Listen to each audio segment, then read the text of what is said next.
नमस्कार साथियों, मैं दीपक सर अपने YouTube चैनल में आपका स्वागत करता हूं। पिछली वीडियो में हमने देखा कि प्लेस वैल्यू और फेस वैल्यू में क्या अंतर होता है और किस तरीके से हम प्लेस वैल्यू और फेस वैल्यू को समझते हैं, ठीक है। और इसके साथ साथ CTET और UP TET में किस तरीके के क्वेश्चंस आते हैं। अब नेक्स्ट वीडियो में आज हम आपको बताएंगे क्लासिफिकेशन ऑफ नंबर्स के बारे में।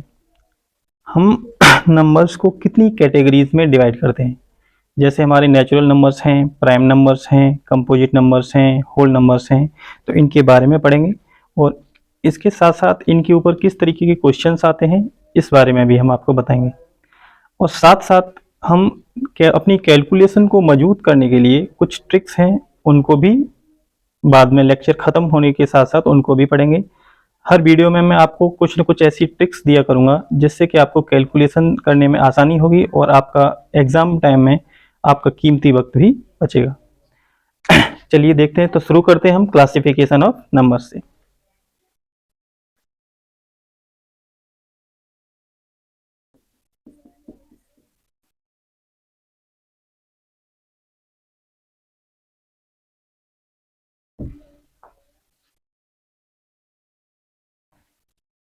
क्लासिफिकेशन ऑफ नंबर्स में पहले हम पढ़ते हैं नेचुरल नंबर्स, क्योंकि देखिए जो कुछ भी हमें मिला है वो सब कुछ प्रकृति की तरफ से है।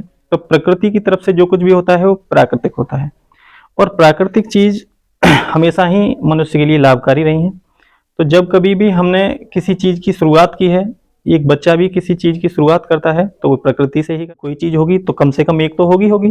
तो मनुष्य ने जब गिनना शुरू किया तो वो एक से शुरुआत किया, तो इसीलिए नेचुरल नंबर्स जो होते हैं वो एक से गिने जाते हैं। तो पहला जो आया आपका वो है नेचुरल नंबर्स।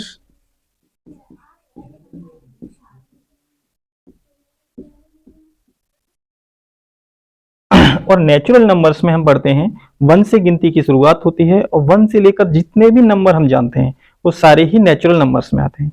जैसे 1, 2, 3, 4, 5, और जहां तक भी हम गिनती जानते हैं, तो ये जो चिन्ह है हमारा, इस चिन्ह को हम बोलते हैं इन्फिनिटी। इन्फिनिटी यानी अनगिनत तक, यानी जहां तक भी हम गिन सकते हैं वो सब कुछ किस में आता है, नेचुरल नंबर्स। अच्छा, नेचुरल नंबर्स को हिंदी में हम बोलते हैं प्राकृतिक संख्याएं। तो इसको हम बोलेंगे प्राकृतिक संख्याएं।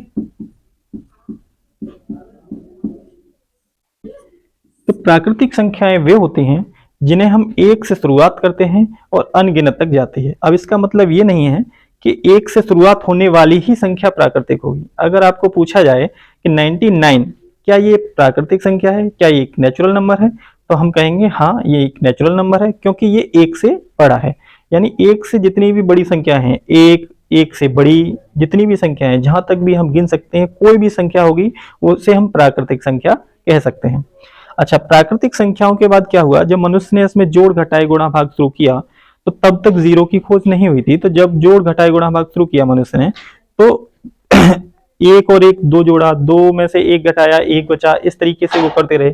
लेकिन जब एक स्थिति ऐसी आई जब उन्होंने उसी संख्या में से वही संख्या घटाई, जैसे मान लेते हैं हम 4 में से 4 घटाना, 4 में से 4 घटाएंगे तो अभी तो हम जानते हैं, तो इसीलिए हम कह देते हैं सीधे कि 4 में से 4 घटा तो 0 बच गया। लेकिन उस टाइम पे 0 की खोज नहीं हुई थी, तो उन्होंने क्या किया कि अब उन्हें एक नए नंबर की आवश्यकता पड़ी, जिस नंबर से वो प्रदर्शित कर सकें कि अगर हम सेम संख्या में से सेम संख्या घटाते हैं तब क्या आएगा। तो उस नंबर की हमारे आर्यभट्ट जी ने खोज की थी 0, लेकिन उस शून्य की जो खोज हुई, तो उस शून्य को किस कैटेगरी में रखा जाए, तो उस कैटेगरी के लिए एक नई कैटेगरी की आवश्यकता हुई, और उस कैटेगरी का नाम रखा गया पूर्ण संख्याएं। पूर्ण संख्या यानी होल नंबर्स।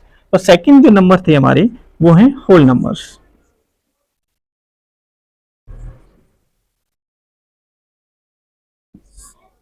होल नंबर्स या पूर्ण संख्याएं।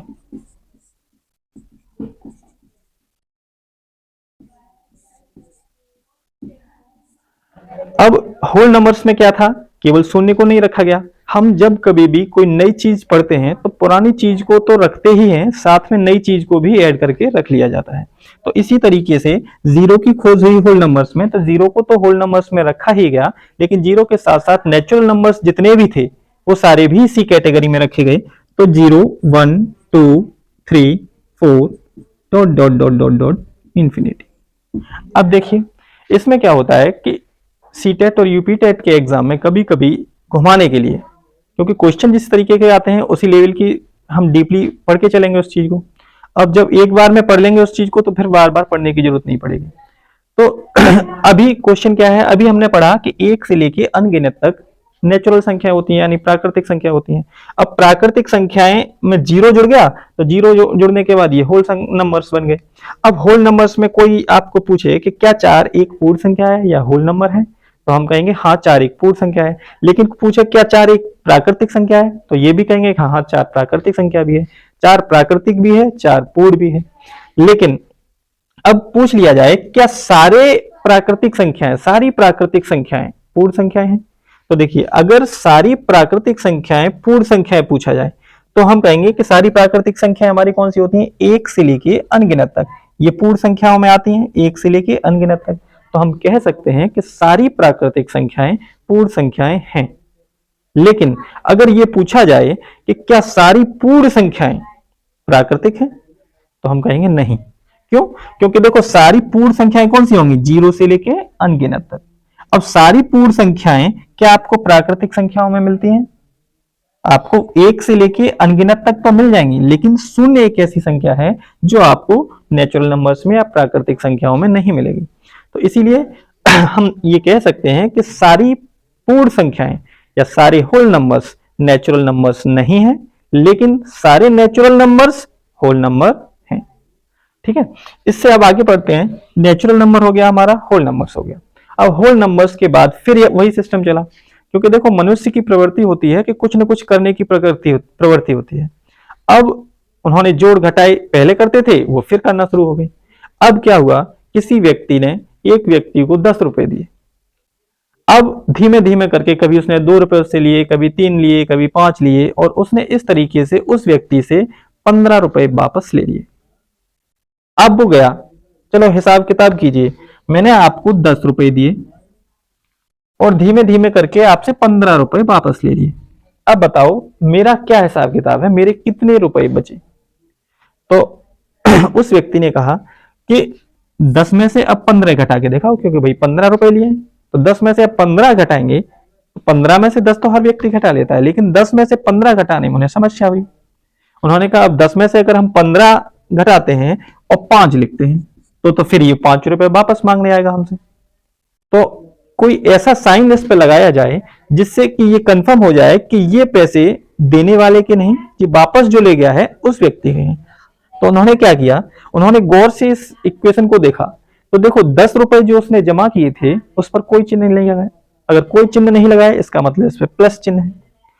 तो देने वाले के तो प्लस चिन्ह के साथ है, और लेने वाले के जब वो वापस लेता गया, उनसे वापस लेता गया और टोटल 15 रुपए हुए, तो 15 को हम घटा रहे हैं। अब घटा रहे हैं तो यानी ये माइनस चिन्ह का है। तो उन्होंने क्या किया, उन्होंने कहा कि अगर आंसर में भी माइनस लगा दिया जाए तो क्या होगा, पता चल जाएगा कि ये क्या है, ये पैसे हमसे वापस ले गया था। तो इस तरीके से एक माइनस की संख्या की खोज हुई। अब जब माइनस की संख्या की खोज हुई तो उन्होंने कहा चलो ठीक है, माइनस की संख्या की खोज हो गई। अब माइनस की संख्या को किस तरीके से और किस कैटेगरी में रखा जाए, होल नंबर में तो माइनस की संख्या है नहीं। फिर उन्होंने एक नई संख्या की खोज की, उसका नाम रखा गया इंटीजर्स।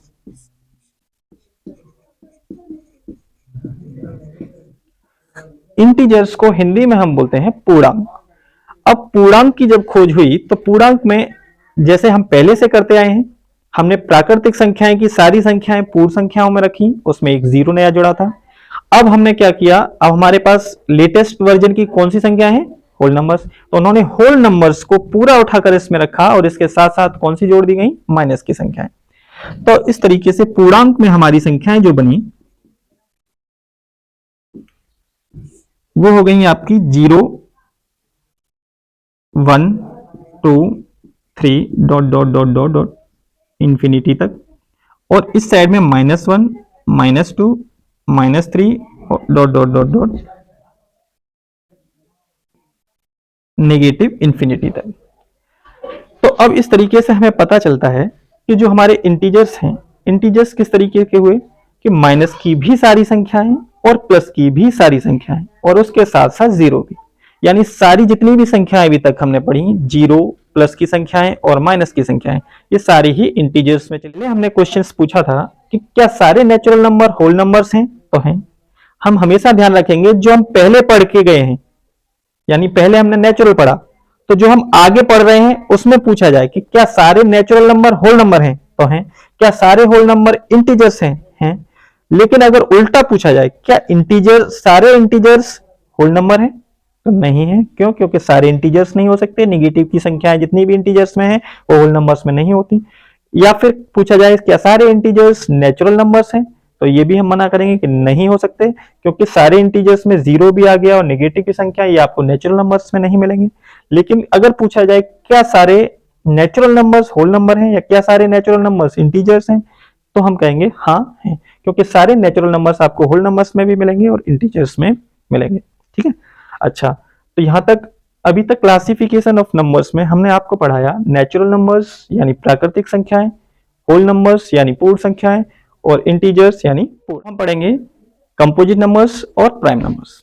कंपोजिट नंबर्स और प्राइम नंबर्स पढ़ने के लिए आपको भाग आना चाहिए, और जहां तक मैं समझता हूं कि जब सीटेट और यूपीटेट की आप लोग तैयारी कर रहे हैं तो जोड़ घटाई और गुणा और भाग ये चीज तो आपको आती हुई। तो देखते हैं हम, जैसे मान लेते हैं हमारा नंबर है 20, एक है 21, एक है 23। ठीक है, तीन नंबर्स हैं हमारे पास 20, 21 एंड 23। अब हम क्या करेंगे, इनको भाग देके देखेंगे। सबसे पहले भाग देना शुरू करेंगे हम 2 से। तो 2 का अगर हम इसमें भाग देंगे तो 2 10 या 20 चला जाता है, तो 20 का एक फैक्टर हो गया आपका 2।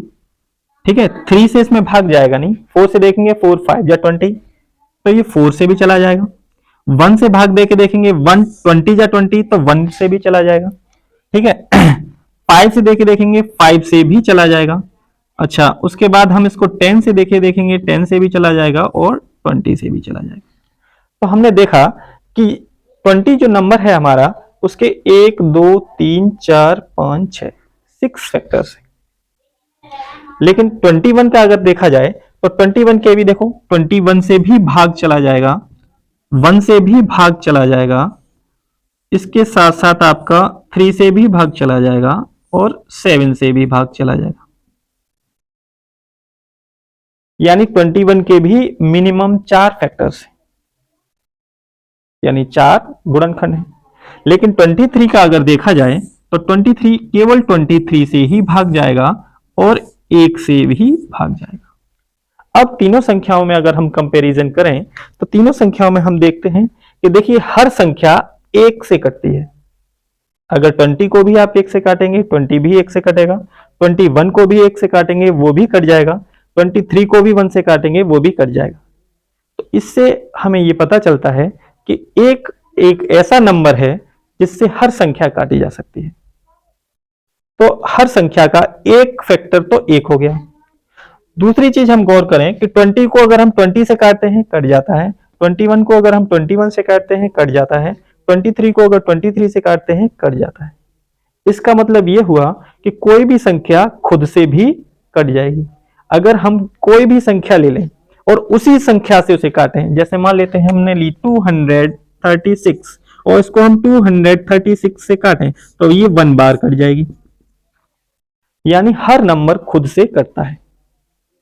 तो हर नंबर के मिनिमम 2 फैक्टर तो होंगे ही होंगे, एक तो खुद यानी नंबर इटसेल्फ और एक 1।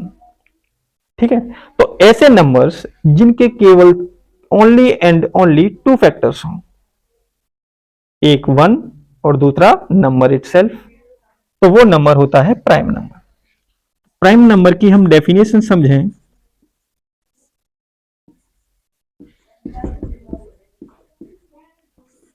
प्राइम नंबर या अभाज्य संख्या। प्राइम नंबर की अगर हम डेफिनेशन समझें तो प्राइम नंबर की डेफिनेशन होती है आपकी ऐसा नंबर जो केवल 1 से कटे या नंबर इटसेल्फ यानी खुद से ही कटे। और इसके अलावा कंपोजिट नंबर्स ऐसे नंबर्स होते हैं जिनके 2 से अधिक फैक्टर होंगे। जैसे अभी हमने यहां पे देखा 20, 21 एंड 23। तो 20, 21 एंड 23 में 23 एक ऐसा नंबर था जो केवल 23 से कटा या 1 से कटा, तो इसीलिए 23 कैसा हो गया, प्राइम नंबर। कंपोजिट नंबर्स वो होते हैं जो जिसके 2 से अधिक फैक्टर होंगे। दो से अधिक फैक्टर होंगे। जैसे एक तो खुद होगा नंबर इटसेल्फ, एक 1 होगा और इसके अलावा भी कोई ना कोई एक फैक्टर और होगा। अब जरूरी नहीं है एक ही हो, एक से अधिक कितने भी फैक्टर हो सकते हैं। 2 फैक्टर हो सकते हैं, 3 फैक्टर हो सकते हैं, 4 फैक्टर हो सकते हैं, 5 फैक्टर हो सकते हैं, लेकिन 2 से अधिक ही होंगे। तो ये हो गया आपका कंपोजिट नंबर। एग्जांपल लेते हैं 2, 3, 5, 7, 11 डॉट डॉट। पूछ लिया जाता है कि ऐसा इवन नंबर्स बताइए जो प्राइम नंबर भी हो। अभी प्राइम और ऑड और इवन भी पढ़ेंगे, लेकिन उससे पहले जो 2 ही एक ऐसा इवन नंबर है, 2 इकलौता एक ऐसा नंबर है जो इवन भी है और प्राइम भी है। तो इसीलिए 2 को हमेशा याद रखना है। पेपर में कभी क्वेश्चन आ जाता है, find the number which is even as well as prime. ऐसा नंबर बताइए जो इवन भी है और प्राइम भी है। तो वो 2 ही एक ऐसा नंबर है जो इवन भी है और उसके साथ साथ प्राइम भी है, क्योंकि 2 का एक फैक्टर खुद 2 होगा और एक 1 होगा, इसके अलावा किसी से नहीं कटेगा। ऐसे ही ये जितने भी मैंने प्राइम नंबर्स लिखे हैं, तो प्राइम नंबर्स आप समझ ही गए कि जिसके केवल 2 ही फैक्टर होते हैं। कंपोजिट नंबर्स में एग्जांपल आप लिख सकते हो 20, 21, ठीक है, 4, 6, 8, 9, ये सारे ही आपके कंपोजिट नंबर्स के हैं एग्जांपल।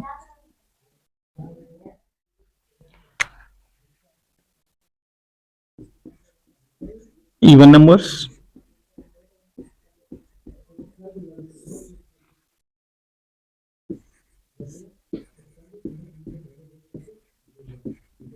Odd numbers. देखिए इवन नंबर्स वो होते हैं जो 2 से डिविजिबल होते हैं, यानी ऐसा नंबर जो 2 से डिविजिबल होगा वो इवन नंबर होगा और जो 2 से डिविजिबल नहीं होगा वो ऑड नंबर होगा। कैसे पता करेंगे? मान लेते हैं अगर कोई बड़ा नंबर है, छोटा नंबर है 2 10 या 20 तक टेबल सभी जानते हैं, तो पूछ लिया किसी ने 18, तो 2 9 या 18 कंफर्म कर दिया, हाँ इवन नंबर। लेकिन अगर कोई बड़ा नंबर है, जैसे मान लीजिए आपको नंबर दिया है 2 7 8 9 6 3 0, अब इतना बड़ा नंबर है, कैसे पता करेंगे कि ये इवन नंबर है या ऑड नंबर है? तो इसे पता करने के लिए एक सिंपल ट्रिक होती है कि आपको केवल वंस प्लेस की डिजिट को चेक करना है। इकाई, दहाई, सैकड़ा, हजार सभी जानते हैं। मेरा मानना है मेरे सारे स्टूडेंट्स, मेरे जितने भी मिलने वाले दोस्त हैं, सभी जानते होंगे। और जो इकाई के स्थान का है, यानी पहला नंबर हमें चेक करना है। अगर ये 0 है या 2 के टेबल में आता है, जैसे 2, 4, 6 या 8, इनमें से कोई भी नंबर है 0, 2, 4, 6, 8, बोर्ड पे अगर साफ नहीं दिखाई दे रहा हो उसके लिए माफी चाहता हूं। 1-2 वीडियोस के बाद इसकी भी व्यवस्था कर दूंगा जिससे आपको क्लियर बोर्ड पर भी स्पष्ट दिखाई देगा। लेकिन यदि बोर्ड पर आपको स्पष्ट नहीं भी दिखाई दे रहा है, फिर भी मैं इतने बार रिपीट कर देता हूं कि अगर आप कॉपी और पेन साथ लेकर बैठेंगे तो उसे आराम से नोट कर सकते हैं और आपको सही से समझ में आएगा। ठीक है, तो इवन नंबर्स पहचानने के लिए आपको केवल इकाई का अंक देखना है। वंस प्लेस डिजिट्स चेक करनी है आपको केवल। वंस प्लेस डिजिट अगर आपकी 0, 2, 4, 6 या 8 है तो आपका इवन नंबर होगा, और इसके अलावा अगर कोई भी नंबर है तो वो आपका ऑड नंबर होगा। ठीक है, अगर 0, 2, 4, 6, 8 अगर ये वंस प्लेस पर है तो ये 2 से डिविजिबल होगा, और 2 से डिविजिबल होगा तो ये इवन नंबर होगा, और 2 से डिविजिबल नहीं है तो ये ऑड होगा। तो अगर ऑड होगा तो वंस प्लेस पे इसके अलावा कौन कौन सी डिजिट्स आ सकती हैं? एक आपकी 1 आ सकती है, 3 आ सकती है, 5 आ सकती है, 7 आ सकती है या 9 आ सकती है। अगर इनमें से कोई भी डिजिट आपको वंस प्लेस पर दिखाई दे तो आप आसानी से कह सकते हैं कि ये ऑड नंबर है। अब इस तरीके से आज आपने prime number, composite number, natural number, whole numbers, integers, even numbers और ऑड नंबर्स, इतने के क्लासिफिकेशन ऑफ नंबर्स में इतने टॉपिक्स पढ़ लिए। अब एक टॉपिक और पढ़ाऊंगा इसमें मैं आपको। प्राइम नंबर आपने पढ़ा, लेकिन प्राइम नंबर्स के साथ साथ कुछ नंबर्स ऐसे आते हैं जो इसी से बिल्कुल मिलते जुलते होते हैं, हालांकि प्राइमरी के कोर्स में नहीं दिए हैं लेकिन कभी कभी एग्जाम में दे देते हैं। तो एग्जाम में दे देते हैं तो उनसे जाके लड़ा नहीं जाएगा कि आपने ये क्यों दे दिया, ये तो सिलेबस में साफ साफ नहीं दिया था। लेकिन जब उन्होंने दिया है कि क्लासिफिकेशन ऑफ नंबर्स, तो क्लासिफिकेशन के अंतर्गत ही आते हैं, तो उस पर भी एक नजर डालते हैं। और उसके बाद फिर आपको मैं कुछ कैलकुलेशन स्ट्रॉन्ग करने के लिए थोड़े से टिप्स दूंगा, और उसके बाद अगली वीडियो में मिलेंगे। चलिए आगे आते हैं आपके को प्राइम नंबर्स।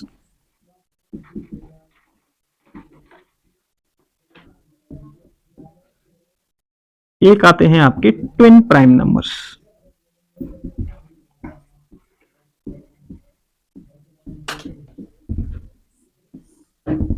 देखिए, अब ये को प्राइम नंबर्स और ट्विन प्राइम नंबर्स कभी भी सिंगल डिजिट में आपको नहीं मिलेंगे। फॉर एग्जाम्पल, जैसे आपने पढ़े अभी तक ऑड नंबर्स, तो आपको पूछा जाए क्या 3 ऑड नंबर है, तो आप बता सकते हो 3 ऑड नंबर है, क्योंकि आपको केवल एक ही नंबर दिया 3। क्या पूछा आपसे कि 2375 क्या एक प्राइम नंबर है, तो आप कह सकते हो नहीं है, क्योंकि ये 5 से डिविजिबल है, तो ये प्राइम नंबर नहीं है, क्योंकि खुद से भी डिविजिबल हो जाएगा, 1 से भी डिविजिबल हो जाएगा और 5 से भी डिविजिबल है, तो इसीलिए हम कह सकते हैं ये प्राइम नंबर नहीं है। लेकिन आपको नंबर एक ही दिया गया, नंबर एक ही दिया गया और आपको पूछ लिया गया। लेकिन अगर आपको इसमें पूछा जाए क्या 2385 ये को प्राइम नंबर है, तो हम नहीं बता सकते। ऐसे ही पूछा जाए क्या ये ट्विन प्राइम नंबर्स है, तब भी हम इसको नहीं बता सकते। रीजन, ये कंपेरेटिव नंबर है। कंपेरेटिव का मतलब एक दूसरे से तुलनात्मक नंबर है, और तुलनात्मक नंबर में कभी भी हम सिंगल चीज की तुलना नहीं कर सकते। अगर हमें पूछा जाए क्या ये बड़ा पेन है, क्या ये बड़ा मार्कर है, तो हम बता सकते हैं नहीं या हाँ, नहीं बता सकते। क्यों? क्योंकि बड़ा किससे बताएं? अगर हमारे पास दूसरा मार्कर भी है, अब इसमें से पूछा जाए इन दोनों मार्कर में कौन सा बड़ा है, तो हम कह सकते हैं कि दोनों मार्कर बराबर हैं, कोई बड़ा नहीं है। लेकिन अगर इनमें से कोई बड़ा होता तो हम कह सकते थे ये बड़ा है, ये छोटा है। इसी तरीके से ये तुलनात्मक नंबर है, को प्राइम नंबर्स और ट्विन प्राइम नंबर्स।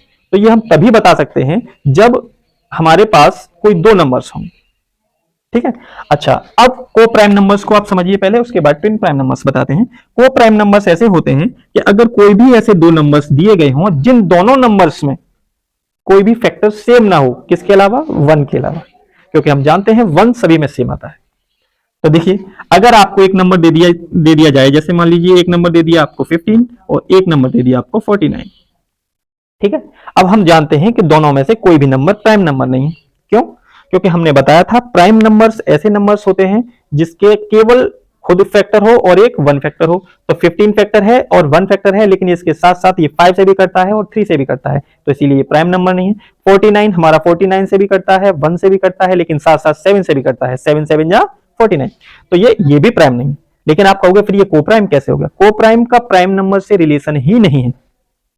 आप प्राइम नंबर से अगर रिलेट करके चलोगे इसको कि को प्राइम नंबर्स हमारा तो केवल खुद से कटे या 1 से कटे, तो गलत हो जाएगा। ये कंपैरिजन वाले नंबर हैं, तो को प्राइम नंबर्स वो होते हैं। अब इनके जैसे मान लीजिए 15 के फैक्टर हमने निकाले, तो 15 का एक फैक्टर 1 निकल के आया, एक फैक्टर हमारा 3 निकल के आया, एक फैक्टर 5 निकल के आया और एक फैक्टर हमारा 15 निकल के आया, यानी इसके 4 फैक्टर निकल के आए। 1 3 5 15, 1 से भी कटेगा, 3 से भी कटेगा, 5 से भी कटेगा, 15 से भी कटेगा। लेकिन 49 के जब हमने फैक्टर निकाले तो ये केवल 49 से कट रहा था, ये 1 से कट रहा था और ये 7 से कट रहा है, इसके अलावा किसी से नहीं कटेगा। अब देखो इन पर गौर किया जाए तो देखो 1 इसमें भी है और 1 इसमें भी है। तो मैंने बताया था कि को प्राइम नंबर्स ऐसे नंबर्स होते हैं जिनमें केवल एक ही कॉमन फैक्टर होगा। कॉमन का मतलब जो इसमें भी आए और इसमें भी आए। ठीक है, कॉमन का मतलब जो इसमें भी आए या इसमें भी आए, तो वो होता है आपका कॉमन फैक्टर। तो 1 हमारा 15 में का भी फैक्टर है, 1 हमारा 49 का भी फैक्टर है, तो 1 एक कॉमन फैक्टर हुआ। अच्छा, 15 का 3 फैक्टर है लेकिन इसमें नहीं है, 15 का 5 फैक्टर है लेकिन 49 के फैक्टर्स में नहीं है, 15 का 15 फैक्टर है लेकिन 49 के फैक्टर्स में नहीं है। तो इसीलिए हम कह सकते हैं कि 15 और 49 दोनों ही कैसे हैं? को प्राइम नंबर्स। ऐसे दो नंबर्स जिनमें 1 के अलावा कोई अन्य कॉमन फैक्टर ना हो, वो को प्राइम नंबर्स कहलाते हैं। समझ में आया? नेक्स्ट है आपका ट्विन प्राइम नंबर्स। अब ट्विन प्राइम नंबर्स क्या होता है? ट्विन प्राइम नंबर्स हम देखें कि अगर जैसे हम गिनती लिखते हैं 1 से लेके हमने 100 तक गिनती लिखी, तो लगातार आने वाले शब्दों को एक इंग्लिश में वर्ड होता है कंसेक्यूटिव नंबर्स। कंसेक्यूटिव का मतलब होता है लगातार आने वाले नंबर्स। ठीक है, तो कंसेक्यूटिव नंबर्स जो होते हैं तो उसमें लगातार आने वाले नंबर लिखे जाते हैं। और ये जो ट्विन प्राइम नंबर्स है इसको हम थोड़ा प्राइम नंबर से भी रिलेट करके चलते हैं। ट्विन का मतलब जोड़ा, ट्विन बोलते ना, जो ट्विन पैदा हुए, ट्विन्स पैदा हुए, जोड़े में पैदा हुए, जुड़वा बच्चे, तो इसी को बोलते हैं हम जुड़वा। जुड़वा प्राइम नंबर्स मतलब एक साथ आने वाले प्राइम नंबर्स। अब गिनती में कभी एक साथ दो प्राइम नंबर्स नहीं आ सकते, केवल 2 और 3 ऐसे हैं जो लगातार आते हैं। इसके अलावा हर एक नंबर के बीच में एक इवन नंबर्स होता है जो 2 से कटता है, तो इसीलिए लगातार नहीं आ सकते। लेकिन ट्विन प्राइम नंबर्स का मतलब है कि एक नंबर को छोड़कर दूसरा नंबर भी प्राइम होगा।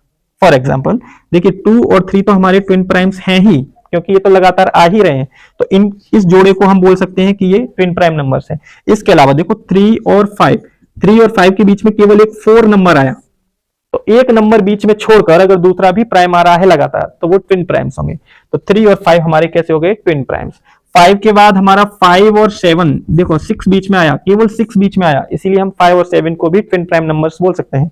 7 के बाद हमारा 8 और 9, देखो ना 8 है हमारा प्राइम और ना ही 9 है हमारा प्राइम, क्योंकि 9 भी 3 से कटेगा और 8 2 से कटेगा, तो ये हमारे प्राइम नंबर्स नहीं है। 7 प्राइम था, तो अब हम 7 और 9 को ट्विन प्राइम्स नहीं कह सकते, क्योंकि 7 के बाद 8 और 9 और 10 तीन नंबर्स बीच में आ चुके हैं आपके, ठीक है। उसके बाद 11 आपका प्राइम नंबर है, क्योंकि 11 1 से कटेगा और 11 से कटेगा, तो 11 आपका प्राइम हुआ, और 11 के बाद 12 छोड़ दें तो 13 भी आपका प्राइम हुआ।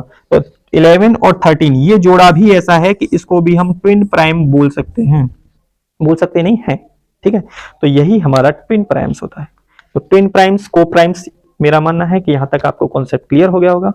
चलिए अब अब हम आपको पढ़ाएंगे, ये तो आपकी क्लासिफिकेशन ऑफ नंबर्स हो गए, थोड़ा एक बार या दो बार आप वीडियो देखेंगे क्लियरली आपको समझ में आ जाएगा। आगे इस वीडियो के अंत में हम आपको थोड़ी सी कैलकुलेशन के बारे में बताएंगे, जिससे कुछ क्वेश्चंस आते हैं जो डायरेक्टली आपके माइंड में याद हो जाएंगे, और याद हो जाएंगे तो हो सकता है उनमें से डायरेक्टली आपका क्वेश्चन फंस जाए। इस तरीके के क्वेश्चंस आते रहते हैं। जैसे मान लीजिए आपको 1 से लेके 100 तक संख्याओं का योग निकालना है, तो अब हम ऐड करेंगे 1 + 2 + 3 + 4 dot dot dot dot dot dot और 100 तक, ठीक है। और इसका एक फॉर्मूला भी होता है, how to find the sum of first natural numbers. अब फर्स्ट कितने भी हो सकते हैं, फर्स्ट 10, फर्स्ट 100, फर्स्ट 1000, तो फर्स्ट n नेचुरल नंबर्स का तो वो होता है आपका n × n + 1/2, ठीक है। लेकिन फॉर्मूले से निकालने में कभी कभी टाइम ज्यादा लग जाता है, ठीक है, और निकालते भी इसी तरीके से हम। फॉर्मूले भी कई होते हैं, याद करने के लिए वो सारी फॉर्मूले भी कराऊंगा मैं। लेकिन ये जो हमारा बैच चल रहा है, तो इस बैच में हम केवल कॉन्सेप्ट क्लियर करेंगे। क्वेश्चंस वाला मैं 2-4 दिन में शुरू कराऊंगा, तो उसमें फिर हमारा क्वेश्चंस वाली प्लेलिस्ट अलग चलेगी, ये हमारी कॉन्सेप्ट वाली प्लेलिस्ट है। तो इस पे पहले हम अपने कॉन्सेप्ट क्लियर करेंगे। कॉन्सेप्ट क्लियर करने के साथ साथ आप लोग अपने घर पर क्वेश्चंस भी ट्राई कीजिए, ठीक है। तो अब देखिए 1 से लेके 100 तक नेचुरल नंबर्स हैं आपके, और इनका आपको योग निकालना है, यानी सम निकालना है। तो सम निकालेंगे तो इसका सम आएगा आपका, एक ट्रिकी मेथड से याद कराऊंगा मैं। छोटे बच्चों को हम लोग बिस्किट खिलाया करते थे, 50-50 बिस्किट आते थे, ऐसे एक 50-50 बिस्किट आता था, ब्रिटानिया का 50-50।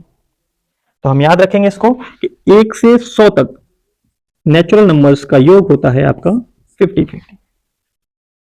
अब आप कहोगे कि चलो आपने सर ये क्वेश्चन बता दिया, अब एक ही डायरेक्टली ये तो फंस नहीं जाएगा। हो सकता है हमको पूछ लिया कि आपको 101 से 102 dot dot dot dot dot dot और 200 तक ये पूछ ले, फिर इसे कैसे याद करेंगे?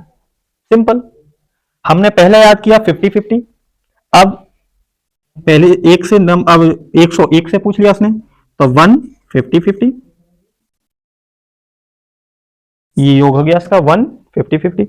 अब अगर वो पूछता है कि 201 से लेके और 300 तक का योग निकालिए, तो ध्यान रखो अगर 100 से तो 150, 201 से 300 तक तो 250-50, 301 से 400 तक तो 350-50, 401 से 500 तक तो 450-50, और इसी तरीके से हम 1000 तक की गिनतियों का योग निकाल सकते हैं। If you like my video you can subscribe it. Thanks for watching.